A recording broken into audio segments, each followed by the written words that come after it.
I don't know if you've noticed this, but pickleball is everywhere. People of all ages love to play their pickleball. Teenagers, students, young adults love to play pickleball. But here's the thing.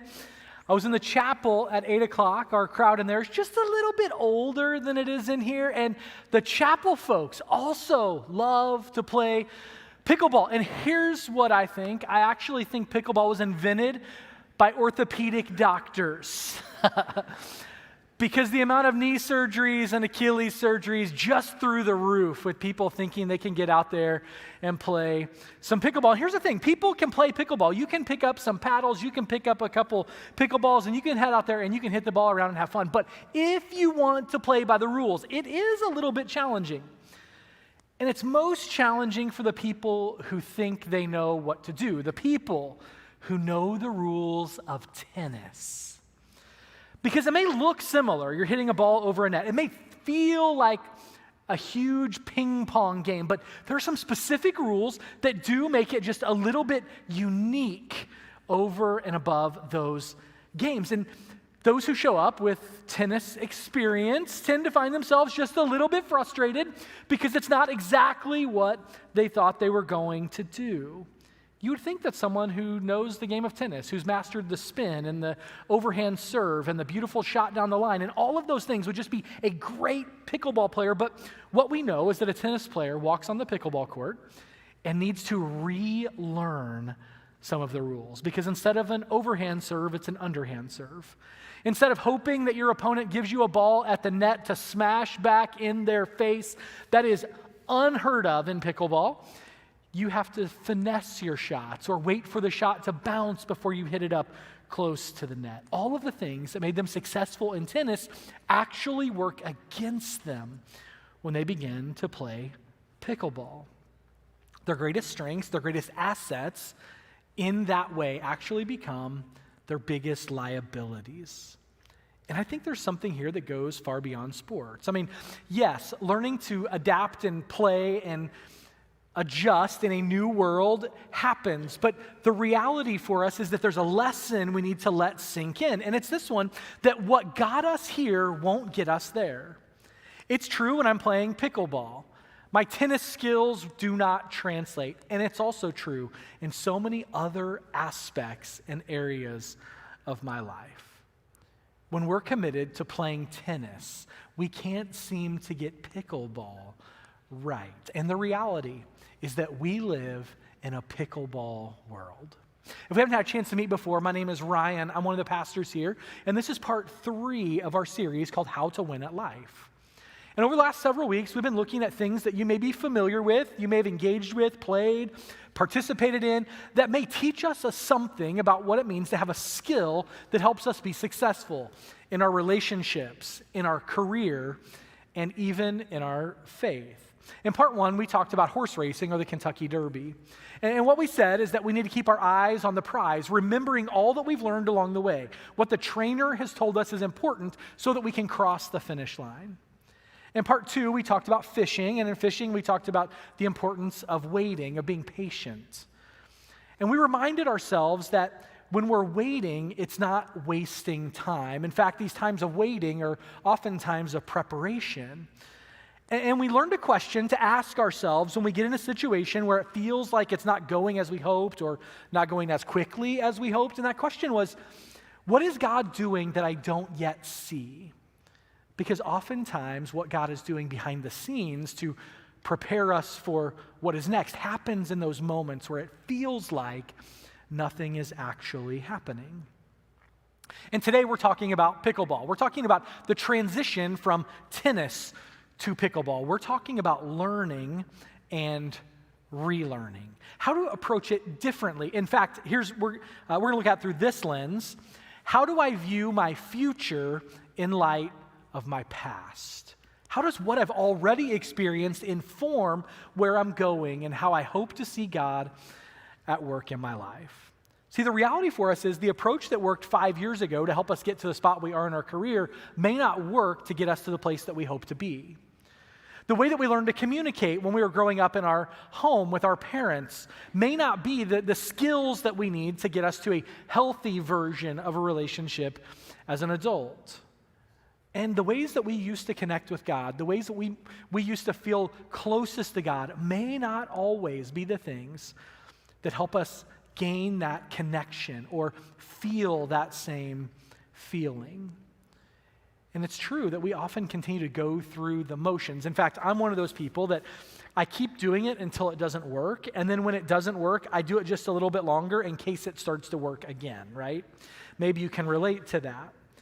But we find ourselves in this place where we're learning a lesson that we need to learn and be reminded of because it impacts the way that we treat people and the way that we approach our future and our past. And it's this: your greatest obstacle to future growth may be your past success. The things that you won at before may actually be what holds you back. Like, I'll tell you, for example, maybe you coasted through high school and it was like no studying, do whatever you want, just kind of mail it in.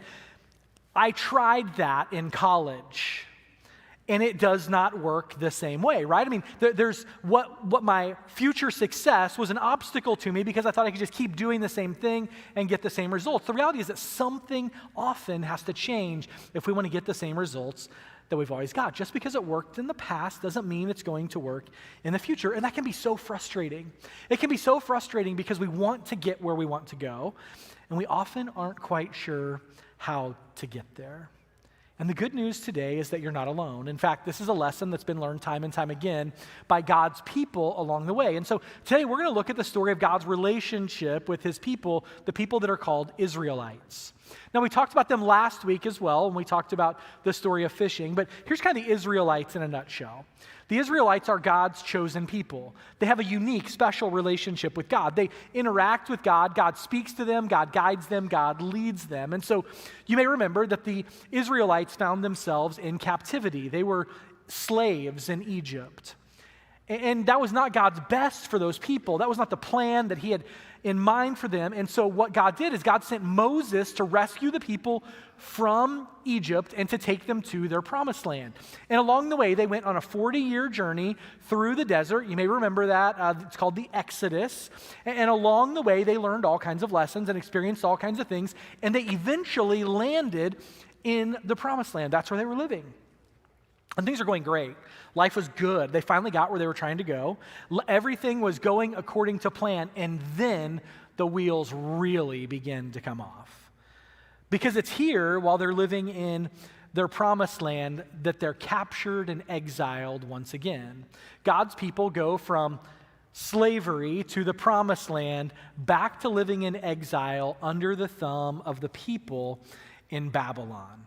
And it happened because of a series of bad decisions by their king, including choosing not to pay taxes to the people they were supposed to pay taxes to. And so in retribution, they brought them back to Babylon and they forced them to live there in captivity. And all of this is happening, God's people are trying to figure out how to escape. When all of this is happening, God's people are trying to figure out how to get where it is they want to go. I mean, think about it like this. It's like being drafted by a team you don't want to play for, to live in a city that you don't want to be in, for a contract that you're not sure when it's actually going to run out. Like, they are stuck in this place.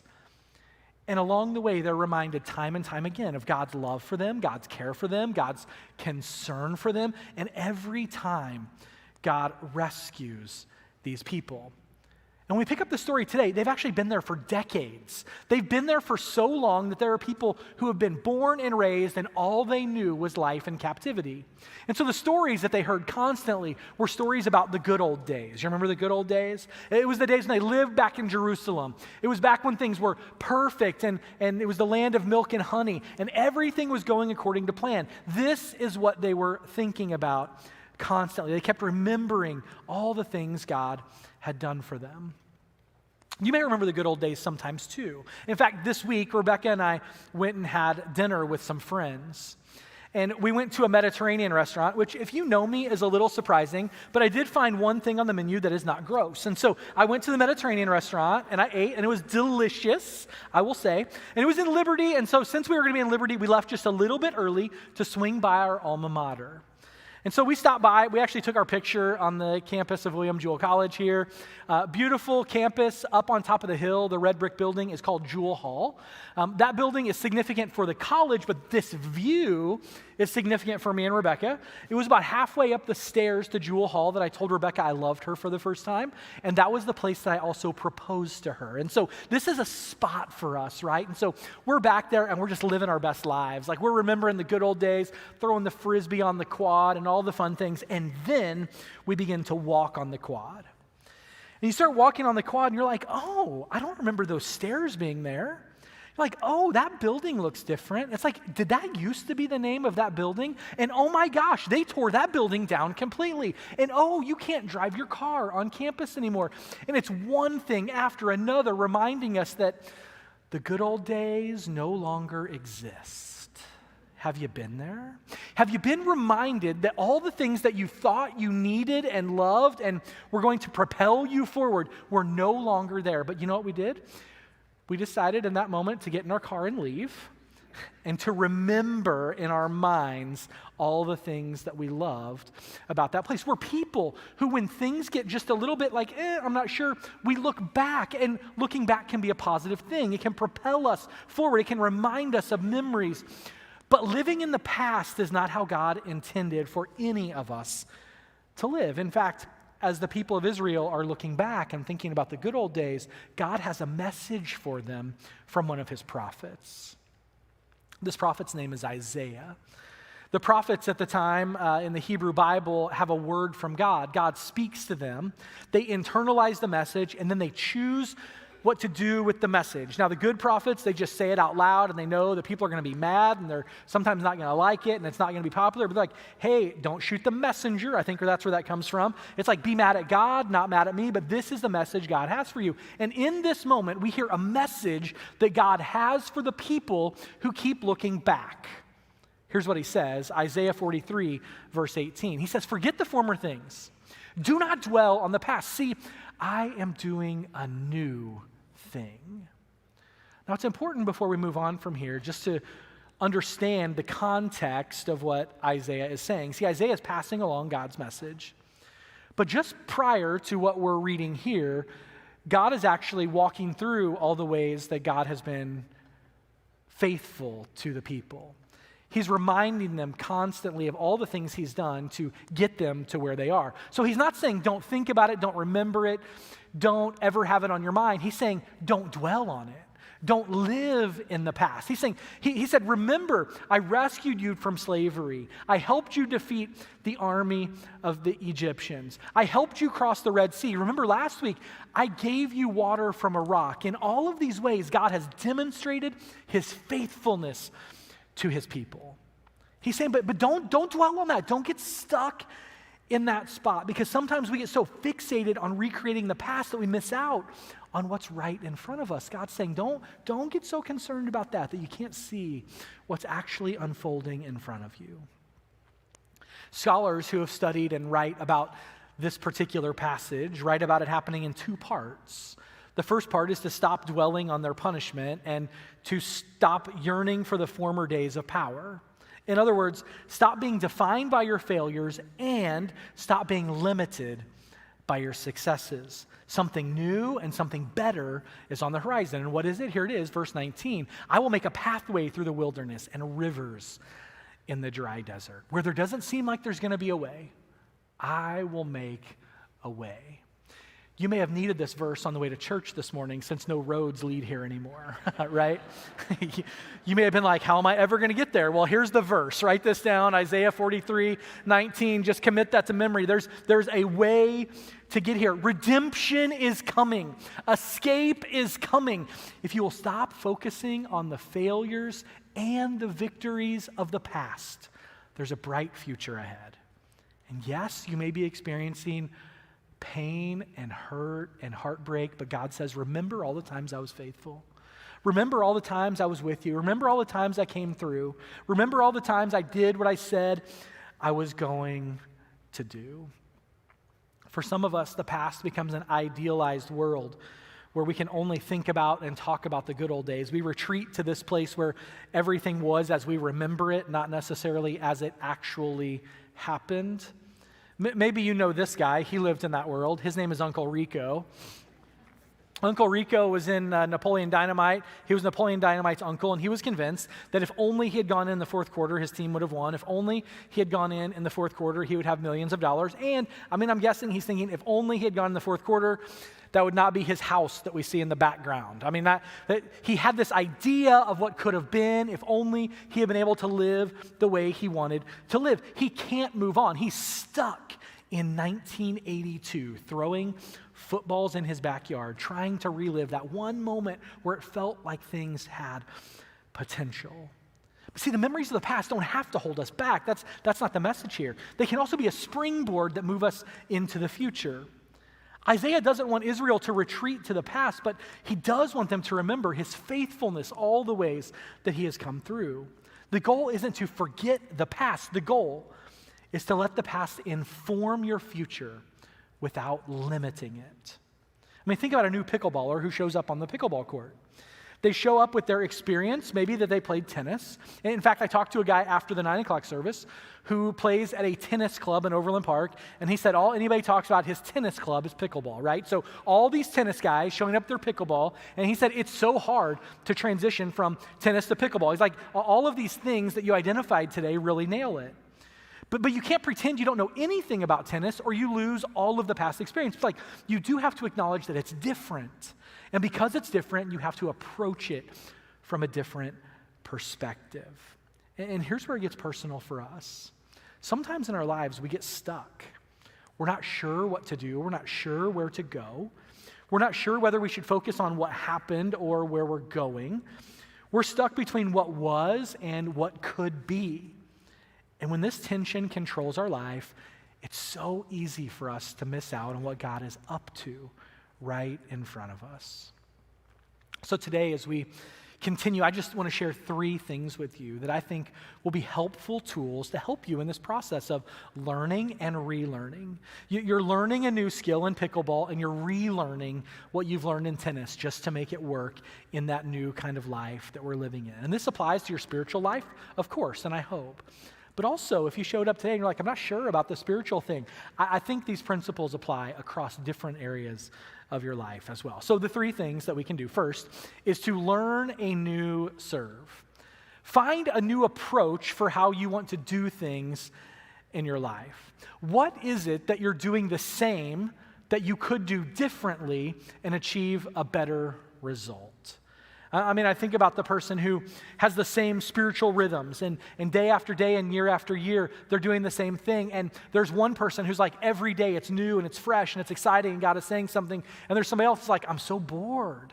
I don't know what to do. It's just like I open the Bible and it's like, okay, it says something, but I don't know what to do with that. Here's my suggestion. Learn a new serve. Find another way. Pick a different devotional. Read a different part of the Bible. Pick up a different translation. Schedule a meeting with one of your pastors and have this conversation. Let's talk about a new way to approach things that you can relearn so you can win at life. But maybe if it's not about us, it's easier to wrap our minds around what we mean.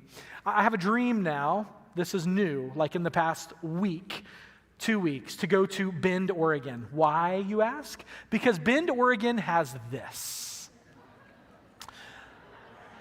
The last remaining Blockbuster. Did you know those still existed? Well, kind of, they exist, right? In their heyday, there were 9,000 Blockbusters in the United States with 84,000 employees. And now there's this one location that has thousands of members and dozens of employees where they hold down the fort. Now, here's the thing. There's nothing wrong with this Blockbuster. In fact, I would argue there's everything right with this Blockbuster. It would be awesome to go to this place and experience what it's like to rent a movie in this way. And of course, I've learned my lesson. I would be kind and I would rewind, of course. Not really, because I would watch a DVD, but you get the point, right? And this Blockbuster is the last one standing because of some decisions that they made, right? The higher-ups, the executives at Blockbuster, heard about the internet and they thought it was a passing fad. They heard about streaming and they thought there's no way people can get all the things they want to watch to come directly to their house. And so they kept on keeping on. They kept doing what they had always done, and they refused to learn a new serve. And they didn't adapt, and they didn't change, and they did survive. They lost 8,999 stores. They did survive, but they did not thrive. If we learn a new serve, we give ourselves more opportunities to be exposed to what it is that God wants to teach us, how he wants to move in us, and how we might develop our relationship with him. Number two, second thing you can do is look for the kitchen. Look for the kitchen. If you haven't ever played pickleball before, let me just kind of give you the lay of the land. It's smaller than a tennis court. So if you go to a tennis court and there are lines inside the tennis court that you're like, what is this? It's called pickleball. And here are what the lines look like. Now, I said this was red, that the pickleball lines in the middle are called. And someone asked me after the last service if I was colorblind. So I am not colorblind. It's red-ish, okay? So red-ish, that red part is called the kitchen. And that's the part that really changes the dynamics of the game. Right? The boundaries are still there, the center line, you have to serve and all that kind of stuff, that's all still there like tennis. But the kitchen changes the dynamics of the game because if you hit the ball near the net, in tennis you run up and you hit it as hard as you can back at them. That's what you do. In pickleball, that's not what happens because you cannot hit the ball while you're standing inside the kitchen unless the ball has first bounced on your side of the net, which means that it changes the dynamics of the game. So the question that we need to answer is, what areas of my life do the dynamics need to change? Where does it need to look different? Where's the thing that differentiates me from everything I've experienced before to get me where it is that I want to go? And if you spend very much time at all reading the scriptures, you'll see that the way of Jesus is this differentiator. The way of Jesus is this thing that's different. The way of Jesus is contrary to everything that you would expect or you would ever experience apart from him. And we begin to follow Jesus, it changes our lives. It changes the way we interact with others, and it changes the way we see the world around us. Where others seek power, those who follow Jesus seek to serve. Where others seek to be first, those who follow Jesus are content to be last. Where others grasp for more, those who follow Jesus are content with what they have. Where others hate their enemies, those who follow Jesus love and pray for them. Where others condemn people around us, those who follow Jesus offer forgiveness. Where others seek revenge, those who follow Jesus extend grace. The way of the kitchen is to think differently about the rules of the game. And when we follow Jesus, the rules to the game are totally different. The rubric changes. And the sooner we embrace this new way of thinking and this new way of doing life, these new rules for the game, the better off we will be and the better off the people around us will be. That's what it is to follow the narrow path of Jesus. Scripture says that the way is narrow and few will find the path that leads to Jesus. What is the narrow way? It's living like this.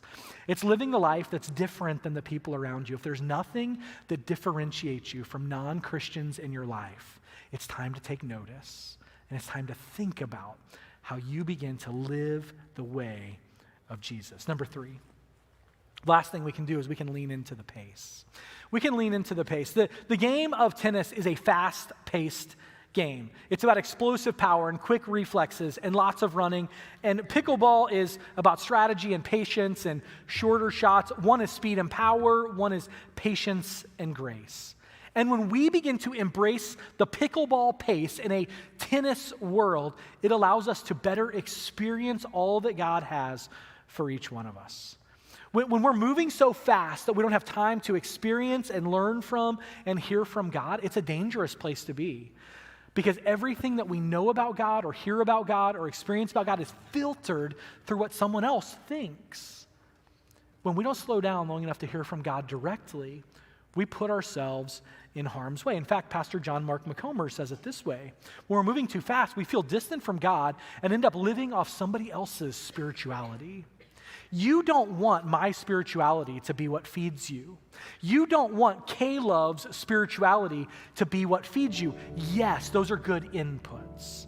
But at the end of the day, the way you're feeding yourself, the way you're experiencing the goodness of God in your own life will make all the difference. When we learn to play pickleball, when we slow down in this tennis world, it allows us the opportunity to relearn what's sustainable, to relearn what's effective, and to relearn a pace that allows us to live for God. I love what Dutch Holocaust survivor and author Corrie ten Boom wrote. She said, if the devil can't make you sin, he'll make you busy.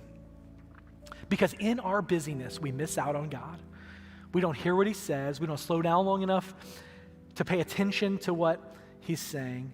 And we don't hear what he's saying. It's hard to do what he's telling us to do. Pickleball is a reminder for us to learn a new serve, to look for the kitchen, and to lean in to the pace. This week, Rebecca and I and Camden made a quick little vacation, little trip. We drove to Cincinnati, which is about 600 miles or so. And the way that it works in our world is that I drive whenever we're going somewhere, and Rebecca and Camden sit in the back seat and they watch movies the whole way, okay? So Rebecca is a passenger princess. If you've heard that term, that's what we do in our world, okay? So she's got the snacks and Camden's got the movie, and they're just living their best lives back there. So we're driving to Cincinnati, and we get near Indianapolis. And I've got this way I like to go. It's like you take the little 465 around, you hop on 74, and next thing you know, you're in Cincinnati. It's great. And as we're getting close, my GPS tells me it's rerouting. And I'm like, I do not like that. I like the way that I go. And so I ask Rebecca, I'm like, hey, can you look at GPS? And so here's why I ask her, because I use Google Maps, which is correct, and she uses Apple Maps, which is usually not correct. And so I was like, tell me what Apple Maps says. Apple Maps confirmed what Google Maps said. And so Apple Maps, Google Maps, and Rebecca told me to go ahead and follow the GPS. And so that's what I did. I went ahead and followed the GPS, and I got to a spot finally where I was at a stoplight in the middle of Indianapolis, and I looked at the thing, and it's like, why did I recalculate? Like, when I go that way, I know where the cops sit, I drive the speed limit, I know where the bathrooms are in case somebody needs to know, all this stuff. And I looked at the map, and I see that there's a 2-mile stretch that is entirely shut down. There had been an accident, and there was no way through, and it was going to make the trip exceedingly long. And I'm like, sometimes I need to be willing to do things differently in order to get where it is that I want to go. See, this is true of me, and maybe it's true of you, that your greatest obstacle to future growth may be your past success. You think that because you've done it that way before, you should just do it that way again. And maybe that's true, but maybe, just maybe, we should be willing to do it differently. See, our greatest obstacle to future growth is our past success, only if we let it. And here's the good news. Your willingness to release what you know in order to embrace what it is that God is doing may very well become your greatest opportunity. So what tennis are you holding on to in this pickleball that God has planned? Because here's the thing. I believe that this is true, that God wants to make rivers in your desert. I believe he wants to make a way for you in this wilderness. He wants to do something new in your life that's better than anything you've ever experienced before. And it starts with being willing to learn the new rules. It starts with being willing to serve underhand, with being willing to play a different game. And who knows?